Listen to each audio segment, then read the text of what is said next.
In 1924, a second baseman for the St. Louis Cardinals hit .424, not 400, 424, the highest batting average in modern baseball history.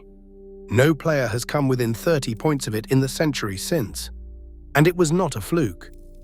Over a 5-year stretch from 1921 to 1925, he averaged .402. He hit over 403 times. He won the batting title 6 consecutive years. By almost any measure, Rogers Hornsby was the greatest right-handed hitter who ever lived. But here is the thing about Rogers Hornsby. He was also one of the most despised men in baseball history. His own players hated him. Owners fired him constantly. He gambled away fortunes at the horse track. He was traded just months after leading the Cardinals to their first World Series championship. One writer called him a liturgy of hatred. Bill James, the famous baseball historian, called him the biggest horse's ass in baseball history. How does a man hit .424 and still end up broke, bitter, and bouncing from team to team? How does the greatest right-handed hitter ever become baseball's most unwanted man? This is the story of Rogers Hornsby, the Rajah, the man who could hit like no one else and get along with no one at all. Rogers Hornsby was born on April 27, 1896, on his father's Hereford cattle ranch near Winters, Texas. It was a small town in the middle of nowhere, south of Abilene, in the central Texas plains. His unusual first name came from his mother's maiden name. Mary Dallas Rogers had married Aaron Edward Hornsby, and when their youngest child was born, she gave him her family name. Rogers never really knew his father. Ed Hornsby died when the boy was just 2 years old. The cause of death was never clearly recorded. Mary was left alone with 5 children and a ranch she could not run by herself. She moved the family east, first to a farm near Austin where her parents lived, and then to Fort Worth, a booming meatpacking town where her older sons could find work. Rogers grew up in Fort Worth, attending school through the 10th grade and working as a checker at the Swift & Company stockyards. But baseball was his true love, and his mother encouraged it. Mary Hornsby was an avid fan who believed her son had talent. She sewed the blue flannel uniforms for his youth teams. By the time Rogers was 9 or 10 years old, he was the best player on teams filled with grown men. The boys traveled to games by trolley, and Rogers dominated every league he entered. By age 13, he was playing for the Armour Company team in the Fort Worth City League. By 18, he was ready to turn professional. In 1914, Rogers Hornsby signed his first professional contract with Hugo, Oklahoma, in the Class D Texas-Oklahoma League. His salary was $75 per month. He was a skinny shortstop, barely 5'11" and only 135 pounds. He could not hit, he could not field. In his first professional season, he batted just .232 and committed 45 errors. When the Hugo team folded, Hornsby's contract was sold to Denison, Texas for $125. He was not much better there. His average improved slightly to .277, but he still made 58 errors. No one saw greatness in Rogers Hornsby. He was just another skinny kid who could not quite cut it. But someone in the St. Louis Cardinals organization liked what they saw. In September of 1915, the Cardinals purchased Hornsby's contract from Denison for $500.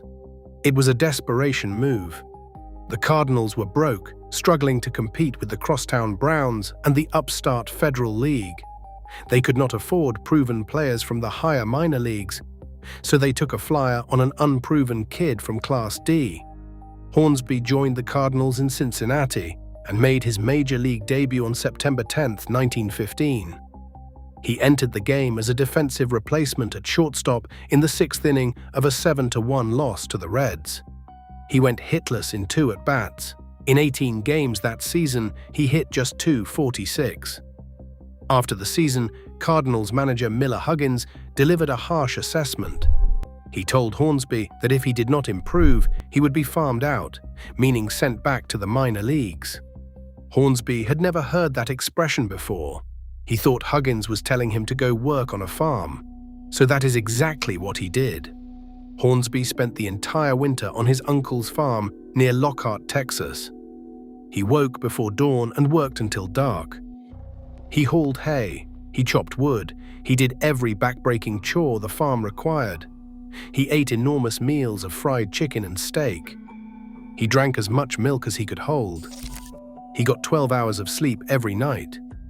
When he reported to spring training in 1916, his teammates barely recognized him. The skinny kid who had weighed 135 pounds was now a muscular 165. He had gained 30 pounds of solid muscle. His face had filled out. His arms were thicker. He looked like a different person. More importantly, his swing had changed. He stopped choking up on the bat. He stood as far back in the batter's box as possible and as far away from home plate as he could. This unique stance, deeper and farther from the plate than any other hitter, gave him an extra split second to see the pitch. He held his 36 and 38-ounce bat at the very end and took a powerful stride into every pitch. The Cardinals kept him on the roster, and the results were immediate. In his first full season, Hornsby hit .313, fourth best in the National League. He bounced between shortstop, third base, and second base, playing wherever the team needed him. His teammates started calling him Pep because of his energy and hustle. The skinny kid who had committed 58 errors in the minors was becoming a real ball player. By 1917, he was a star, hitting .327 and leading the league in triples with 17, slugging percentage at .484, and total bases with .253. The war-shortened season of 1918 saw him slump to .281, his worst full-season average ever, but he rebounded to .318 in 1919. By 1920, when the Cardinals finally settled him permanently at second base, Rogers Hornsby began the most dominant stretch of hitting in baseball history. From 1920 through 1925, Hornsby won the National League batting title every single year. Not some years. Every year. 6 consecutive batting championships. His numbers during this stretch are almost incomprehensible. In 1920, he hit .370. In 1921, .397. In 1922, he broke through the 400 barrier for the first time, hitting .401 with 42 home runs and 152 runs batted in. He won the Triple Crown, leading the league in batting average, home runs, and RBI. To this day, he remains the only player in baseball history to hit 40 home runs and bat .400 in the same season. In 1923, injuries limited him to 107 games, but he still won the batting title at .384. Then came 1924, his masterpiece.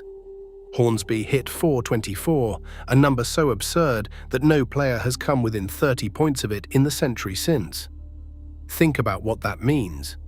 .424 is not just the highest batting average since 1900.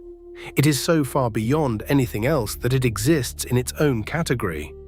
Ted Williams hit .406 in 1941 and is celebrated as perhaps the greatest hitter who ever lived. Hornsby hit 18 points higher than that. In 1925, Hornsby somehow topped even his Triple Crown season of 1922. He hit .403 with 39 home runs and 143 runs batted in, winning his second Triple Crown. He was named the National League's most valuable player the first time the award was officially given. He was also named the Cardinals' player manager, taking over for Branch Rickey. Over that 5-year stretch, from 1921 to 1925, Hornsby averaged .402. Arthur Daly of the New York Times called it the most unbelievable period of batting greatness in baseball history. No one has come close to matching it before or since. Ted Williams, who many consider the greatest hitter of all time, said that Hornsby was the greatest hitter for average and power in the history of baseball. Frankie Frisch, who played against him for years, said he was the only guy he knew who could hit .350 in the dark. Umpire Bill Clem once told a rookie pitcher who complained about a called ball. He said, "Son, when you pitch a strike, Mr. Hornsby will let you know." The secret to Hornsby's success was obsession. He treated hitting as a science and devoted his entire life to it. He never went to the movies because he believed the flickering lights would damage his eyesight. He never read books for the same reason. The only thing he read was the sports pages and the horse racing forms. He studied those racing forms the way a scholar studies ancient texts. He never smoked, he never drank alcohol. He ate enormous amounts of red meat, believing it gave him strength, and drank quantities of whole milk with every meal. He consumed ice cream every evening, usually vanilla. He demanded 12 hours of sleep every night, going to bed earlier than most of his teammates and rising later. He refused to play golf, convinced it would throw off his swing. Branch Rickey once talked him into trying 9 holes during spring training in 1925. Hornsby shot a 39, an impressive score for a first attempt, and never picked up a club again. He saw no reason to do anything that did not directly improve his hitting. On the road, he became famous as baseball's champion lobby sitter. He would spend hours in hotel lobbies, not reading, not talking to anyone, just watching people go by. His teammates thought he was strange. Reporters thought he was unfriendly. But Hornsby did not care what anyone thought. He only cared about hitting. When people asked him what he did in the winter when there was no baseball, Hornsby had a simple answer: "I stare out the window and wait for spring." In 1926, Hornsby led the Cardinals to their first National League pennant. The team had never won a championship in their history, and they had never been champions before. They faced the mighty New York Yankees in the World Series, a team built around Babe Ruth and Lou Gehrig. Ruth had hit 47 home runs that season. The Yankees were heavy favorites. The series seesawed back and forth. The Yankees won Game 1 behind Herb Pennock. The Cardinals took Game 2 behind Grover Cleveland Alexander, who threw a complete Game 4 hitter with 10 strikeouts. Jesse Haynes shut out the Yankees in Game 3. Then came Game 4, and Babe Ruth put on one of the greatest individual performances in World Series history. Ruth hit 3 home runs, a record that would stand for decades. One of those home runs, according to legend, was promised to a sick boy named Johnny Sylvester. The Yankees won 10-5, tying the series at 2 games apiece. The Yankees won Game 5, and suddenly the Cardinals faced elimination. Hornsby gave the ball to Alexander again for Game 6. The old pitcher delivered another masterpiece, scattering 8 hits and allowing just 2 runs in a 10-2 rout. The series was tied at 3 games each. The series went the distance to Game 7. In Game 7, with the Cardinals clinging to a 3-2 lead in the 7th inning, the Yankees loaded the bases with 2 outs. Jesse Haynes had developed a blister on his pitching hand and could no longer continue. Dangerous rookie Tony Lazzeri strode to the plate. Lazzeri had hit 18 home runs and driven in 114 runs that season. Hornsby made a decision that would become one of the most famous in World Series history. He called to the bullpen for Grover Cleveland Alexander. Alexander was 39 years old. He had pitched a complete game victory just the day before. There was widespread speculation that he had spent the night celebrating, perhaps too much. Some said he was hungover, others said he was still drunk, but Hornsby trusted him. Alexander later claimed that Hornsby had specifically told him the night before to stay sober because he might be needed. Whatever the truth, Alexander shuffled in from the bullpen with his slow, deliberate stride. Lazzeri swung at the first pitch and drove it deep down the left field line. For a moment, it looked like a grand slam, but the ball curved foul at the last instant. Alexander recovered and struck Lazzeri out on the next pitch. The old pitcher then retired the Yankees in order in the 8th. In the 9th, he got 2 quick outs before walking Babe Ruth. With Bob Moussel at the plate, Ruth inexplicably tried to steal second base. Catcher Bob O'Farrell fired the ball to Hornsby, who slapped the tag on Ruth. The Cardinals were world champions. It remains the only World Series in history to end on a caught stealing. Hornsby had achieved everything a baseball player could achieve. He was a 7-time batting champion, a 2-time Triple Crown winner, a 2-time Most Valuable Player, and now a World Series champion. He was 30 years old, in the prime of his career. And then everything fell apart. The problem with Rogers Hornsby was simple. He was impossible to get along with. One contemporary writer put it perfectly. Hornsby knew more about baseball and less about diplomacy than any player I knew. Another called him a liturgy of hatred. He was blunt to the point of cruelty. He told players exactly what he thought of them, and what he thought was usually unflattering. He insulted rookies and veterans alike. He showed no patience for anyone who could not meet his exacting standards. He insisted that everyone around him follow his lifestyle. No movies, no books, no drinking, no staying out late. He expected his players to be in bed by 10 o'clock and to devote themselves entirely to baseball, just as he did. Most players despised him for it. They were professional athletes, not monks. Hornsby also had a nasty streak that went beyond baseball. There were reports of anti-Semitic remarks, including one incident where he allegedly made such a comment to Reds general manager Gabe Paul, not realizing Paul was Jewish. His views on race were those of his time and place, which is to say they were not good. He once kicked Cardinals owner Sam Bredin out of the team's clubhouse. He feuded with Branch Rickey, with John McGraw, with virtually every owner and executive he ever worked for. He believed he was smarter than all of them, and he was not shy about saying so. He was also a compulsive gambler. Hornsby loved the horse track the way he loved nothing else except hitting. He bet constantly and lost far more than he won. He accumulated massive debts that he could never fully repay. His gambling debts became a constant source of conflict with team owners and even with Commissioner Kennesaw Mountain Landis, who summoned Hornsby to his office more than once to rake him over the coals. During the 1926 season, Hornsby had developed a close relationship with a betting agent named Frank Moore. Moore was seen with Hornsby at spring training, in the dugout during games, and at the racetrack constantly.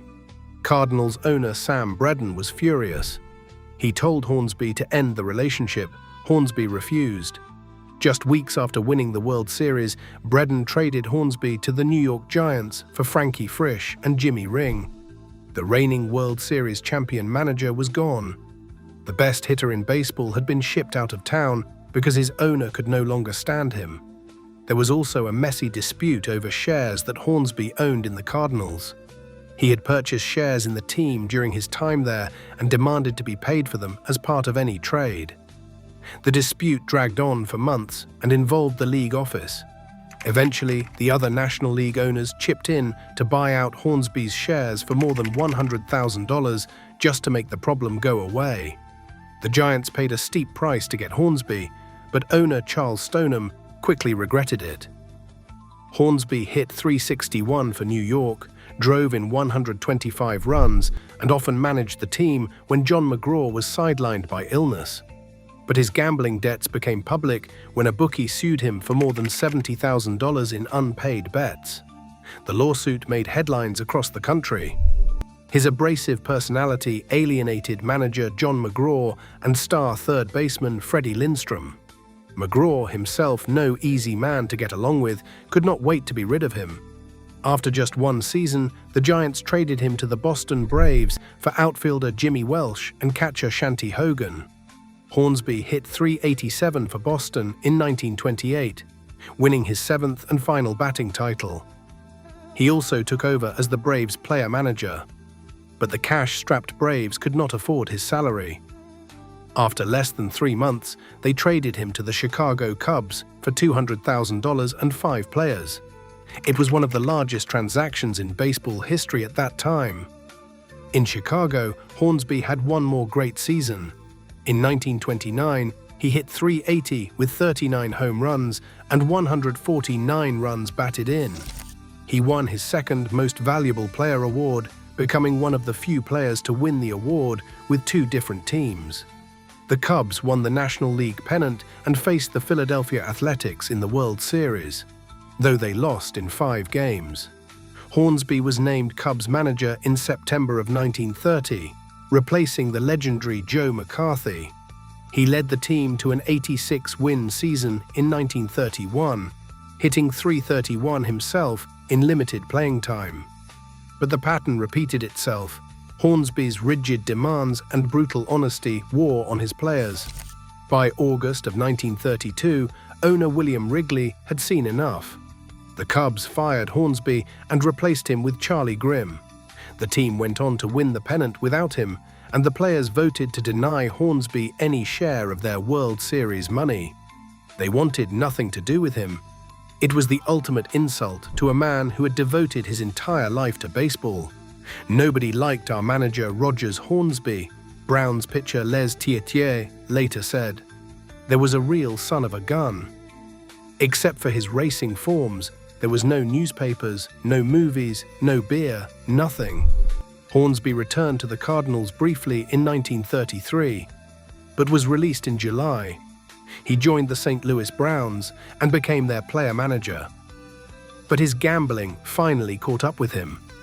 By some accounts, he was placing bets on horse races during games. One story claimed that owner Sam Barnes fired him after discovering Hornsby was actually betting during a contest. Another version said Hornsby won $35,000 on a race and tried to pay off a debt to Barnes with money from a bookmaker. Barnes refused to accept it. 5 days later, Hornsby was gone.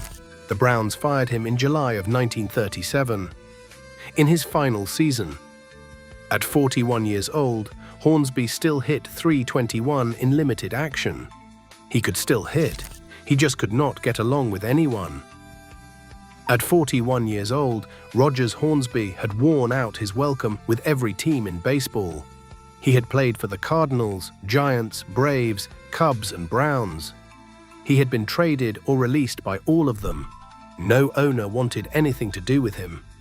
Unable to retire because of his gambling debts, Hornsby spent the next 15 years bouncing around the minor leagues. He managed in Baltimore, Chattanooga, Oklahoma City, and Fort Worth. He briefly managed in the Mexican League. He ran a baseball school in Hot Springs, Arkansas, and later in Hannibal, Missouri. He did whatever he could to make money and pay off the debts that followed him everywhere. He won a Texas League title with the Beaumont Roughnecks in 1950, leading a team that included future Yankees Gil McDougald and Clint Courtney to the regular season pennant. It was a brief reminder of what he could accomplish when players listened to him.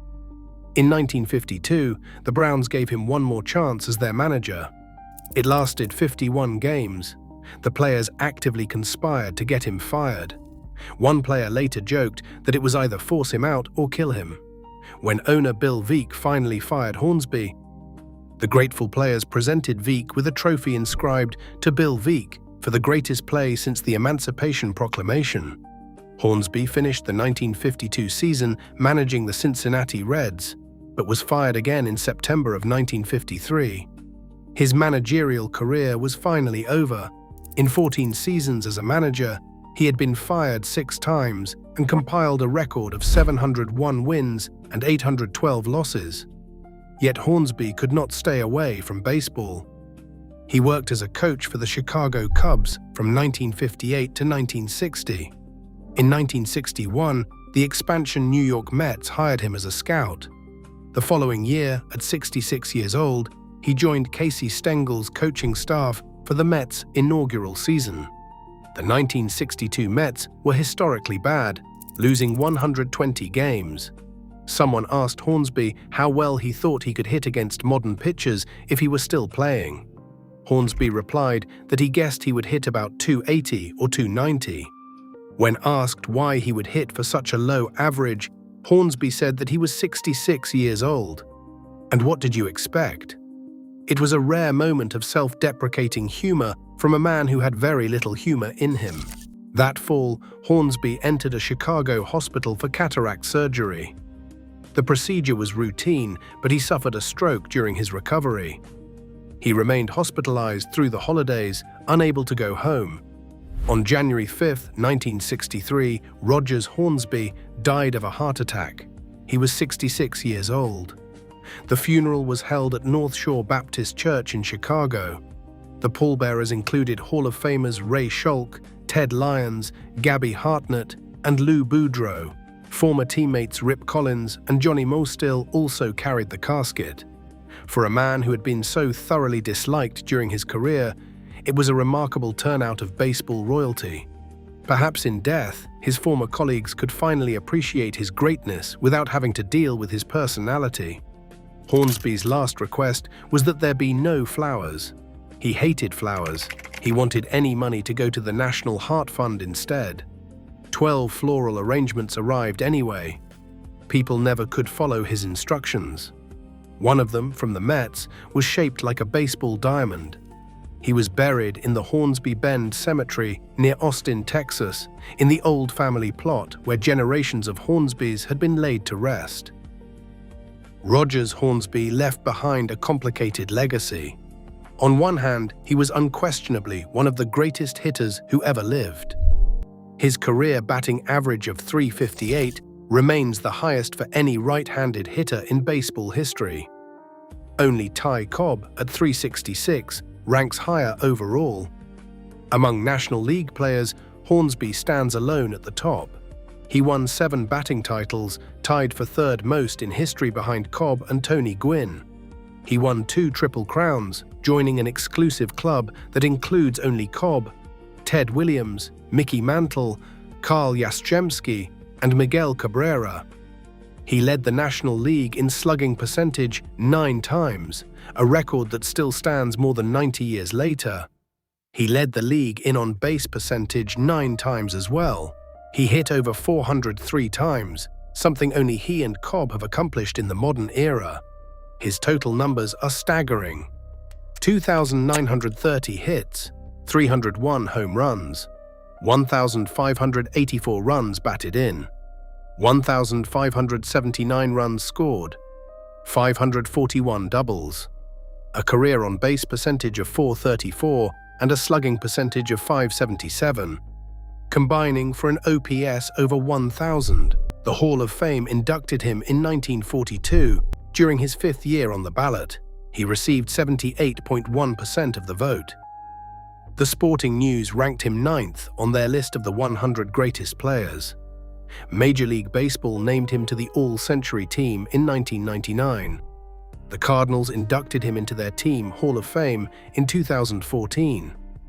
Bill James, the godfather of modern baseball statistics, ranked Hornsby as the 22nd greatest player in baseball history and the 3rd greatest second baseman ever, behind only Joe Morgan and Eddie Collins.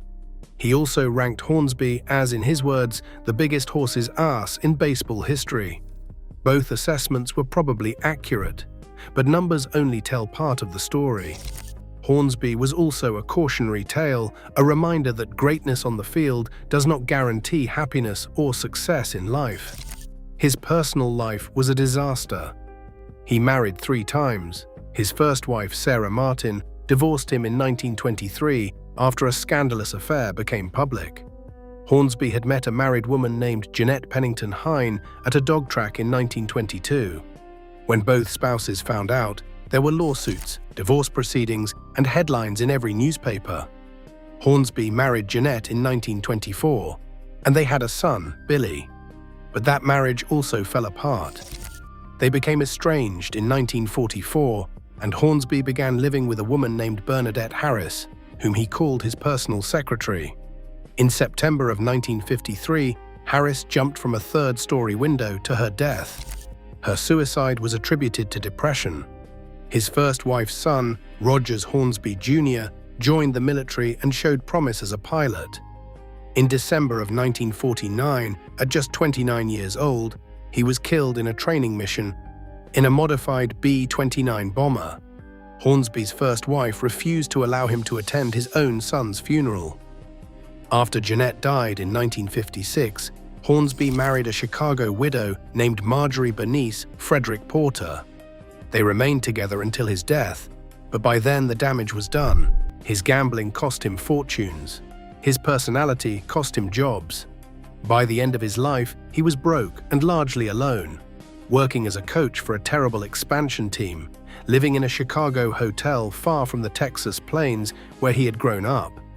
"I do not like to sound egotistical," Hornsby once said, "but every time I stepped up to the plate with a bat in my hands, I could not help but feel sorry for the pitcher." That was Rogers Hornsby, supremely confident in his ability to hit a baseball, utterly unable to navigate anything else. He never understood why people did not like him. He never understood why owners kept trading him or firing him. He believed that if you worked hard enough, if you devoted yourself completely to your craft, everything else would take care of itself. But everything else did not take care of itself. The same obsessive focus that made him a .424 hitter also made him blind to the needs and feelings of everyone around him. He saw the world in black and white. You either did things his way or you were wrong. People asked what he did in winter when there was no baseball. He said, "I will tell you what I do. I stare out the window and wait for spring." That was his life. Staring out the window, waiting for baseball, unable to connect with anything or anyone else. His wife Marjorie once said that Rogers had only two interests, baseball and horse racing. Everything else was a distraction. He did not care about politics, about world events, about culture or art or literature. He cared about hitting a baseball and betting on horses. That was it. Rogers Hornsby hit .424. He won 7 batting titles. He led the Cardinals to their first championship. He was elected to the Hall of Fame. He was called the greatest right-handed hitter in baseball history by Ted Williams himself. And yet, when he died, he was broke, alone, and largely forgotten. The man who had once commanded the highest salaries in baseball had spent his final years coaching for expansion teams and running youth baseball clinics to pay off his debts. That is the tragedy of Rogers Hornsby. He mastered the art of hitting a baseball better than almost anyone who ever lived. But he never figured out how to live. He never learned how to connect with other people. He never understood that there was more to life than batting average and exacta tickets. .424, the highest batting average in modern history. A number that belongs to a man who could do one thing better than anyone and nothing else at all. The Rajah. The greatest right-handed hitter who ever lived. The biggest horse's ass in baseball history. Both things were true. Like and subscribe for more baseball documentaries. Until next time.